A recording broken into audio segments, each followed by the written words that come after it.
Come closer. The shadows have missed you, and tonight they have a new story to tell. Welcome to Scary Stories After Dark.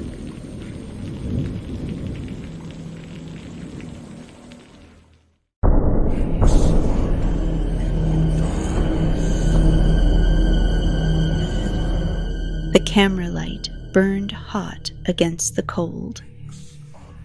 It made everything look harsher than it should have. Too bright, too exposed. Like the town itself had been dragged into the open against its will. The reporter stood just beyond the yellow tape, coat pulled tight, voice steady in the way it only ever was on air. Redfield police continue to investigate what authorities are calling an unprecedented act of violence. Behind her, the house loomed. Ordinary, beige siding, white porch rail. Christmas lights still strung along the gutter, dark and tangled, the kind of place no one locked their doors around. The kind of place where nothing like this was supposed to happen. The cameraman shifted, uneasy. He kept the frame tight. Too tight. No one wanted the audience to see what was just out of view. Police officers stood in small, uncertain clusters, not the calm efficiency of men who'd done this before. These were people trying to look composed, while something inside them quietly unraveled. There are no suspects, The reporter continued. no known motive. Officials confirm the victim suffered injuries described as excessive. Excessive. The word hung there, heavier than it should have been. A sheriff cleared his throat behind the tape. He didn't look at the camera when he spoke. We don't get this kind of thing here. He said. Not ever. The reporter nodded solemnly, though her eyes kept drifting upward toward the second-floor window. The glass was intact, curtains drawn. Nothing visibly wrong. Still, something about it made her skin prickle. Inside the house, furniture had been overturned for no apparent reason. A mirror shattered in a hallway no one could explain. And though officials refused to comment, more than one officer had gone quiet when asked why there were marks on the ceiling. Not damage. Not stains. Handprints. The cameraman lowered the lens slightly. "You hearing this?" he murmured. Off camera, a woman's voice whispered, barely audible. It's starting again. The reporter paused for half a beat, just long enough to register the wrongness of that word. Again, she turned back to the camera. Authorities urge residents to remain calm as the investigation continues. Behind her, the house remained still, watching. And somewhere in Redfield, something that had been patient for a very long time finally stretched.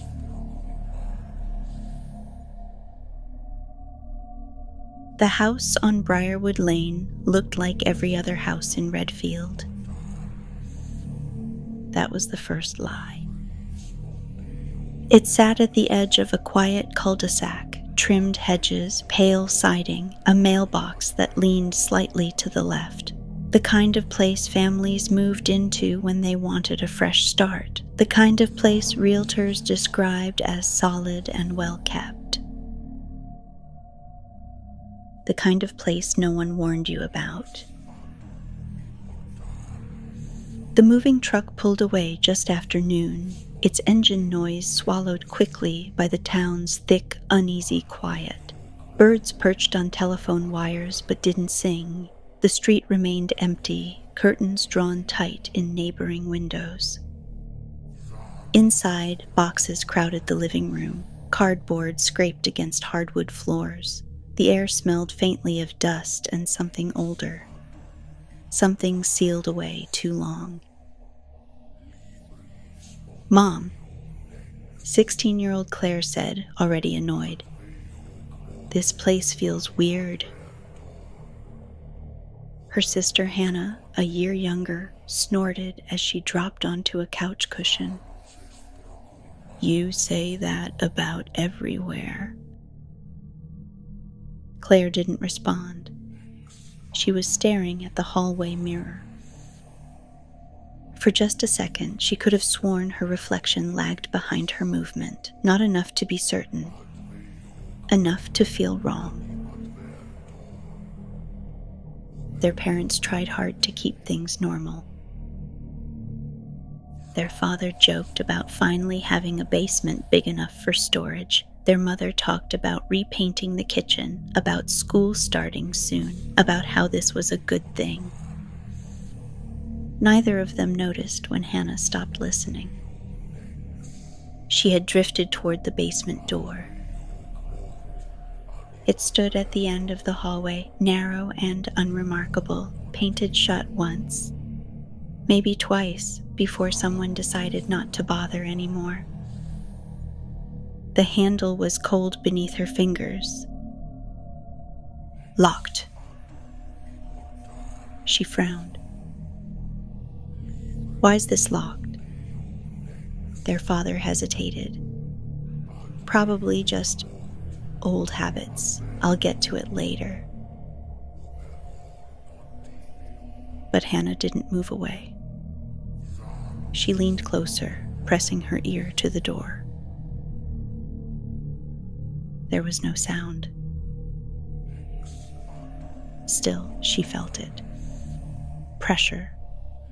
Like someone standing just on the other side, breathing quietly, waiting to be acknowledged. Upstairs, a mirror creaked softly on the wall. At exactly 3 o'clock, every clock in the house stopped at once. No one noticed. That night, as the family slept beneath unfamiliar ceilings, something inside the house shifted. Subtle, deliberate. It had learned their names, and it was very pleased they'd brought 2 daughters.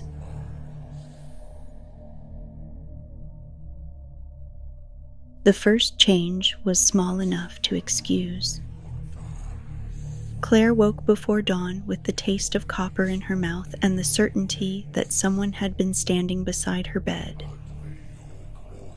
Her heart raced long after she convinced herself it had been a dream. Redfield was quiet. New house nerves. Nothing more. She didn't mention it. Hannah changed more visibly. She stopped sleeping through the night. Their parents found her awake at the kitchen table at odd hours, staring at nothing, fingers tapping in slow, uneven patterns. When asked what she was doing, she blinked as if waking up. "I don't know," she said once. "Waiting, I think." For what she couldn't say. At school, teachers complained Hannah seemed distracted. Claire overheard whispers in the hallway. "She looks sick. She's acting strange." Once, during algebra, Hannah suddenly pressed her palms flat against the desk and gasped, eyes wide. "I can't feel my hands," she whispered. By the time the nurse arrived, the sensation had returned. No explanation, no fever, no visible cause. That night, Claire woke to movement. Not sound. Movement. Her bedroom door stood open. She was certain she'd closed it. Moonlight stretched down the hallway, pale and thin, stopping just short of the basement door. Hannah stood there, barefoot, still, head tilted at an unnatural angle. "Hannah?" Claire whispered. Her sister didn't respond. Claire swung her legs over the bed, every instinct screaming at her not to get closer. "Hannah, what are you doing?" Slowly, too slowly, Hannah turned her head. Her eyes were unfocused, pupils blown wide. When she smiled, it didn't reach them. "Do you hear it?" she asked. "Hear what?" "The house," Hannah said. "It's so loud when everyone's quiet." Then she blinked. Her expression collapsed into confusion. "Why am I out here?" She didn't remember leaving her room. The next morning, their mother found scratches on the inside of the basement door, fresh ones, deep enough to catch a fingernail. No one could explain how they got there. That afternoon, Claire lost 3 hours. She came to in the backyard, knees muddy, hands clenched so tightly her nails had broken skin. Her head throbbed, thoughts swimming, a single phrase echoing again and again. Not yet. When Hannah found her, pale and shaking, neither of them said what they were thinking. They didn't ask the question forming between them, because somewhere deep inside, both girls already knew the answer. Whatever had come into the house hadn't chosen one of them. It had chosen both.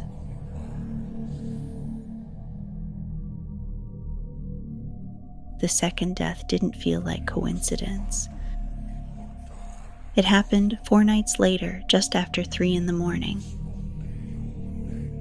This time, the victim wasn't found in their home, but in the narrow alley behind the hardware store downtown. An older man, well-known, well-liked. No history of violence, no enemies, no reason. And yet, the scene was worse. The reporter's voice returned to Redfield televisions, lower now, tighter around the edges. Words like brutal and disturbing crept into the broadcast. Authorities refused to confirm details, but people talked anyway. They always did. Too much force. Too many injuries. No sign of robbery. And again, no suspect. At breakfast, the family sat in silence. Their father folded the newspaper twice before setting it aside, untouched. "This town's falling apart," he muttered. Claire stared at the table. She couldn't remember going to bed the night before. Only the feeling, thick and heavy, of standing somewhere dark, listening to someone breathe. Across from her, Hannah's hands trembled around her mug. "I dreamed about him," Hannah said suddenly. Everyone looked at her. "The man," she continued, voice flat. "Before it happened, I saw him in a mirror. He was screaming, but I couldn't hear anything." Their mother forced a smile. "Honey, you've been watching too much news." Hannah's eyes lifted slowly. He looked right at me. That afternoon, the police knocked on their door. Routine questions, they said. Just checking in. Had the girls noticed anything strange? Anyone acting unusual? Any noises late at night? Claire answered carefully. Hannah said nothing. After they left, Claire locked herself in the bathroom and stared at her reflection. For a moment. Just a moment. Her eyes weren't her own. They were darker, older, satisfied. She stumbled back, heart hammering. That night, Redfield slept poorly. Windows were locked, doors were barred, lights stayed on long past midnight. And still, people swore they heard footsteps in empty houses, saw shapes move in mirrors, felt watched from corners that shouldn't hold shadows. In the basement, the hidden room breathed. And in 2 separate bedrooms, 2 sisters woke at the same time, mouths opening in perfect unison. Someone else spoke through them.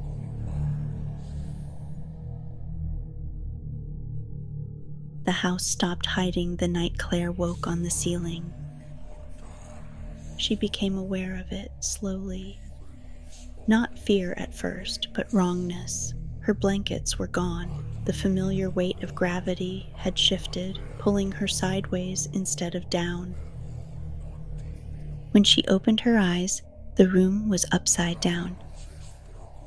Her hair hung toward the floor. The dresser stood below her like a distant shore. Her body was pressed flat against the ceiling, palms splayed wide, fingers bent at angles that hurt to look at. She wasn't screaming. She couldn't. The sound came from the hallway. Hannah's door creaked open, and her sister stepped out, bare feet padding softly along the walls as if they were level ground. Her head lolled, eyes rolled back, so only the whites showed. "Don't fight it," Hannah said, though her mouth barely moved. The voice wasn't hers. It echoed, layered, like someone speaking from the bottom of a well. "It doesn't like that." Claire tried to move. Her muscles obeyed something else. Downstairs, the basement door unlocked itself. Their parents woke to the sound of crashing glass and ran into the hallway just in time to see both daughters drop, hard, onto the floor. Claire convulsed, gasping for air. Hannah lay still, smiling faintly. "What did you do?" their mother screamed, grabbing Hannah's shoulders. Hannah blinked. "Do what?" They found the hidden room an hour later. The lock on the basement door lay twisted and broken, metal curled like it had been softened by heat. Behind it, a section of wall had collapsed inward, revealing a narrow space that shouldn't have existed. The symbols carved into the stone were old, deep, repeated again and again, overlapping in frantic patterns, as if someone had tried to trap a thought by carving it into matter.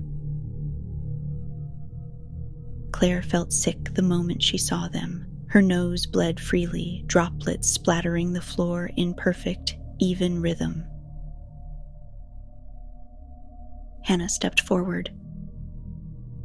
"This is where it plays," she said. "No," Claire whispered. "This is where it's kept." The air thickened. The lights flickered. In the far corner of the room, something moved. tall, narrow, crowned with a shape that bent like horns when the bulb flared. Red eyes opened in the reflection of a broken mirror. Both girls screamed. And in town, 3 blocks away, a man dropped to his knees, clutching his head, as a voice that wasn't his own whispered exactly what needed to be done.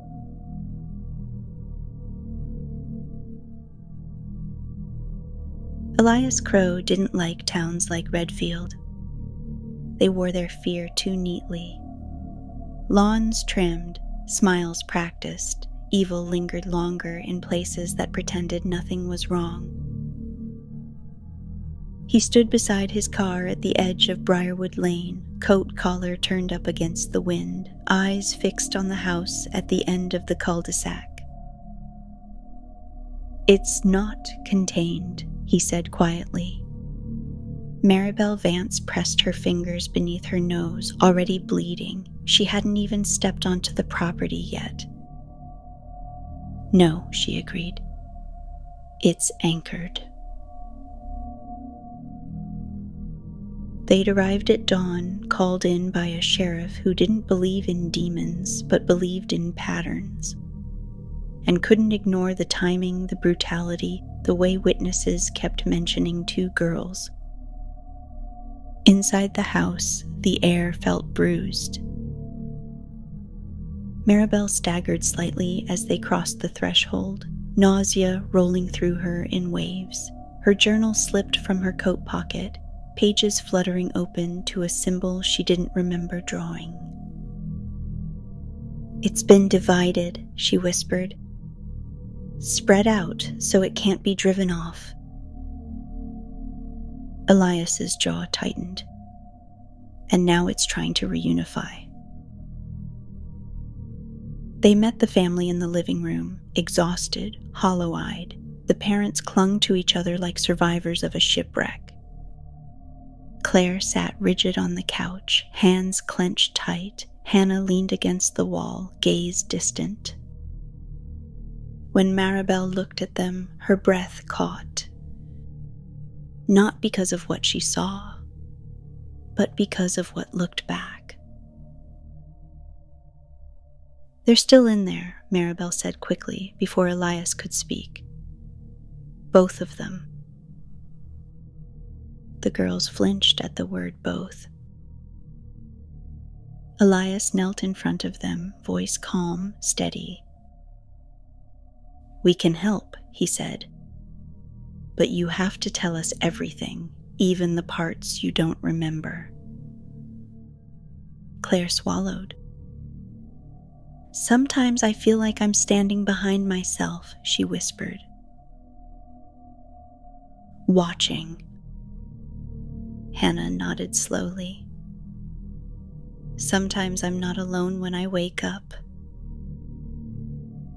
The house creaked around them.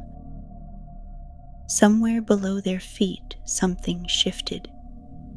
Impatient now. Maribel wiped the blood from her lip and straightened. "This isn't a possession," she said. "It's a foothold." Elias exhaled slowly.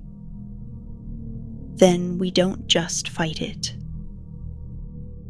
He looked at the basement door. "We lock it out." Behind him, in the hallway mirror, 2 red eyes blinked once before vanishing. The house had noticed them.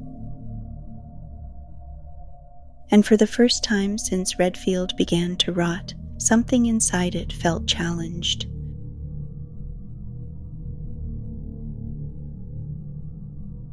They separated the sisters at sunset, not because they wanted to, but because the house demanded it. Claire was restrained in the living room, furniture pushed back, windows covered, mirrors draped in sheets that pulsed faintly as if something beneath them was breathing. Hannah was taken to the basement, to the edge of the hidden room where the symbols wept dark moisture that smelled like iron. Maribel's hands shook as she drew the circle. Blood slipped freely from her nose now, splattering the concrete in uneven drops. Her journal lay open beside her, pages flipping on their own until they settled on a symbol she'd seen before. Years ago. Somewhere she couldn't remember. Elias stood between the rooms, moving back and forth like a man trying to hold a fault line together with his body. "Listen to me," he told Claire, gripping her face gently but firmly. "You're still here. You don't let it convince you otherwise." Claire sobbed. "It keeps saying we're stronger together." From below, Hannah screamed, not in pain, in fury. The house lurched. Lights exploded in showers of glass. The basement door buckled inward, slamming against its frame again and again as something on the other side raged at being divided. Maribel began to pray. Not in Latin, not from scripture, but from instinct. Words clawed their way out of her, ancient and broken, shaped by places that hurt to remember. In the living room, Claire lifted off the floor. Her body arched unnaturally, bones cracking as she screamed, voice splitting into two overlapping tones. The air grew heavy, pressing down on Elias until his knees buckled. "Now!" he shouted. In the basement, Hannah slammed against the wall, limbs bending wrong, eyes burning red as the symbols ignited around her. "You don't get to keep them," Maribel spoke, her voice tearing apart. "You don't get to finish this." The house howled. A pressure wave ripped through the foundation. The hidden room collapsed inward, stone grinding against stone as if something massive were being forced back into cracks too small to hold it. Claire dropped to the floor, gasping. Hannah went limp. Silence followed. Not the tense quiet of waiting, but the stunned hush of aftermath. For the first time since they'd arrived, the house felt empty. Elias sank to the floor, shaking. Maribel collapsed beside him, blood smeared across her face, eyes unfocused but relieved. They'd done it. Hadn't they? Upstairs, Claire cried softly in her mother's arms. In the basement, Hannah stirred, confused, asking where she was. The symbols dulled, the mirrors stayed still. The house slept. Later, as paramedics loaded the girls into ambulances, Maribel gripped Elias's sleeve. "It's gone," she whispered. Elias looked at the ruined basement, at the cracked walls, at the place where something had been held apart by force and desperation. "I don't think so," he said quietly. "I think we just taught it how to move." At 3 a.m, somewhere in Redfield, a judge woke suddenly with a smile on his face. He didn't know why.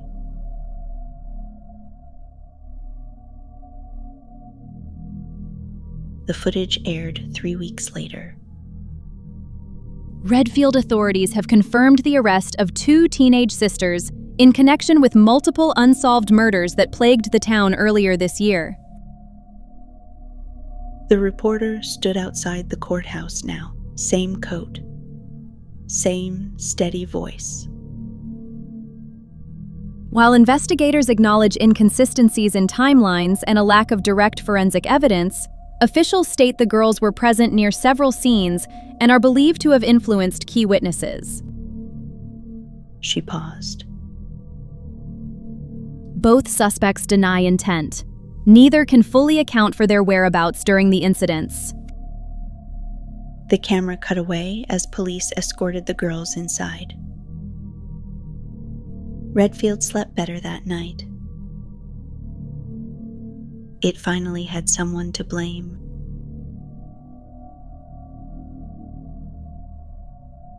The courtroom smelled like old wood and disinfectant. It was supposed to feel safe, orderly, rational. Redfield gathered there as if proximity to law might scrub the fear from their skin. It didn't. Claire and Hannah sat side by side at the defense table, hands folded neatly in their laps, clean, calm, almost serene. No restraints, no visible scars. At least none the court was willing to acknowledge. The charges were read aloud. Multiple counts: murder, conspiracy, aggravated assault. Words that felt too large for two teenage girls who stared straight ahead, unblinking. The prosecution laid out timelines that didn't make sense. Witnesses contradicted themselves. Evidence appeared, disappeared, then reappeared altered just enough to unravel under scrutiny. Confessions were partial, fragmented, unusable. Every attempt to anchor the truth slid sideways. Elias Crow sat in the back row, jaw tight, hands clenched until his knuckles burned. Maribel sat beside him, pale, a faint trail of blood already forming beneath her nose. "They shouldn't be here," she whispered. It moved. The judge entered. He was pleasant, middle-aged, kind eyes. The sort of man Redfield trusted instinctively. As proceedings continued, something subtle shifted. A juror smiled at a joke that hadn't been made. The bailiff's gaze lingered on the girls a moment too long. The judge leaned forward, resting his chin on his hand, expression softening as he looked at them. Claire lifted her eyes. Hannah followed. They smiled. Not wide, not cruel. Knowing. The judge smiled back. The gavel came down. In light of insufficient evidence, he said, voice warm, reassuring. This court finds no grounds to continue proceedings. A murmur rippled through the room. Case dismissed. The sound echoed far too long. Gasps, confusion, relief from people who didn't understand what they were relieved from. Elias stood abruptly. "This is a mistake," he said, voice breaking the hush. "You don't understand." The judge didn't look at him. The jury rose as one. Still smiling, Claire and Hannah stood smoothing their clothes. As they turned to leave, Claire's eyes met Elias's. For just a second, something old and red flickered behind them. Satisfied. Outside, Redfield breathed easier. Inside the courtroom, order had been restored. And somewhere far beyond the house on Briarwood Lane, beyond basements and symbols and desperate prayers, something stretched comfortably into its new home. The playground was bigger now, and it had learned how to win.